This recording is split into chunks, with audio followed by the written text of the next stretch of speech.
If you're torn between Chime and Cash App for your payment needs, both apps offer distinct strengths, but your choice depends on whether you prioritize banking features or versatile money transfers.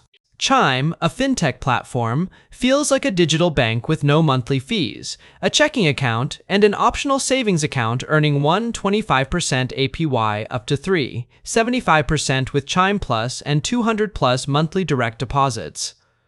Its Pay Anyone feature lets you send money instantly to anyone, even non-Chime users, with no fees, and SpotMe offers fee-free overdrafts up to 200 for eligible users.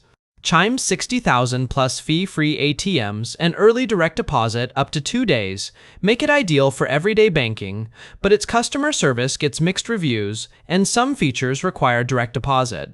Cash App, built for peer-to-peer payments, supports 50+ million users with instant, no-fee transfers to other Cash App accounts.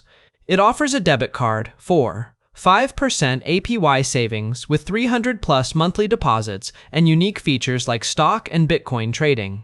However, instant transfers to external accounts cost 0.5%, 1.75%, and it lacks robust banking tools like Chime's. Choose Chime for fee-free banking and overdraft perks. Go with Cash App for seamless P2P payments and investment options. What's your priority, banking or flexibility?